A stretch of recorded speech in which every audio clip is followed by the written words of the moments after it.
Hello everyone, in today's video I'm going to be talking about 5 things that have me hyped from the Borderlands 4 gameplay trailer that was showcased at the Game Awards on the 13th of December. Yes, I know I'm a bit late, but regardless I wanted to talk about some things that I'm looking forward to. I wouldn't say that I am at the max in terms of how hyped I am for this game, but it made the title look better so I went for it. Anyway, whilst you're watching the video, comment down some things in the trailer that you are excited for, and with that let us begin. The first thing that has got me hyped is something I noticed pretty much my first time through watching, and that is that the villain for this game seems to be the most serious and threatening so far. The reason I'm happy about this is because even though the Borderlands series has always been humorous and comedic, I feel like they truly missed the mark with the funny side of things in Borderlands 3, especially with the Calypso twins. I don't doubt that Borderlands 4 will still have humour in it, but it seems like the direction they are going with the main villain is a more serious tone, which honestly I don't even mind.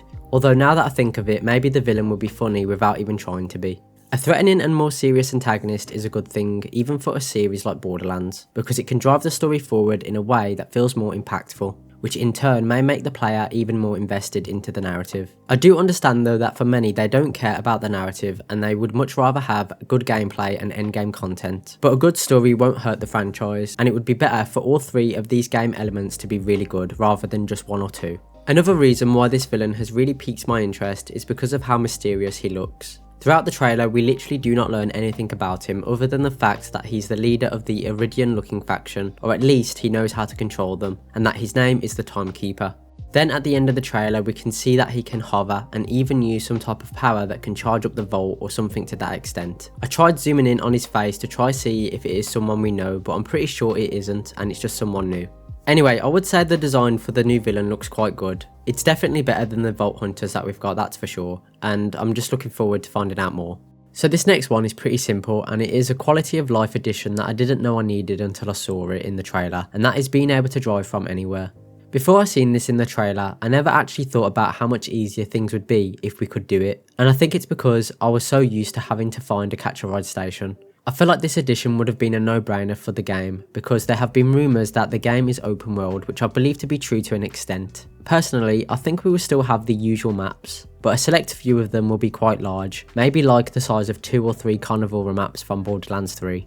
It would be on these maps that I think will be the open world maps, because it just makes more sense to add to the way the maps work rather than taking away the old formula completely. Regardless if this is the case or not, it would still be extremely useful and fun to be able to construct our vehicles from anywhere in the open map to get where we need to go without the hassle of having to find a catch-a-ride station. I still think that catch-a-ride stations will be in the game, but instead they will be used for upgrading your car or customising the appearance, which I hope is the case because I want Scooter's legacy to still be in the game. So Borderlands the pre-sequel is up there as one of my favourite games in the series, and I truly believe that it is a very underappreciated and underrated entry to the series. Anyway, for those who have played the game, then you would know that it takes place on Pandora's moon, Elpis, and that the bandits on the moon are called scavs. With that said, at around 1 minute and 6 seconds into the trailer, we have a shot of one of the locations in the game, and if we take a closer inspection at the details, we can see clearly that on this pipe, the word scav has been written onto it. Now I do understand that this doesn't 100% mean that we are returning to Elpis, or that the scav faction are returning, as this could be just some random graffiti or just a little callback to the pre-sequel. But I honestly really do hope that we get to go back to Elpis, as I really did enjoy my time on the moon.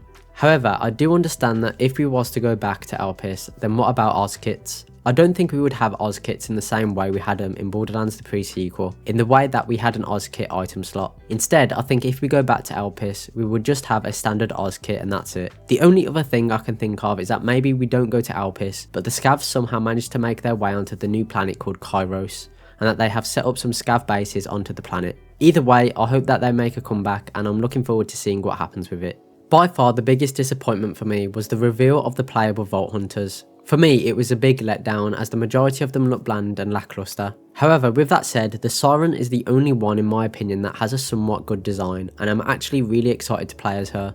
For me, Sirens have always been my favourite characters to play as, so naturally I am extremely excited to play as the new Siren. I think what I'm most excited for is to see her new powers in action and even diving deeper into the lore of Sirens, as if I'm not mistaken, we have never seen a Siren that has purple or pink tattoos, which is definitely something interesting to me at least anyway. The last thing I'm looking forward to, and I think most people are, is the grappling hook. This is definitely the shortest point, but it is going to make a big difference in the game. The only thing I really did like from Borderlands 3 is the addition of the new movement system, such as the climbing and sliding, and so to see the movement system further added to is going to be pretty fun.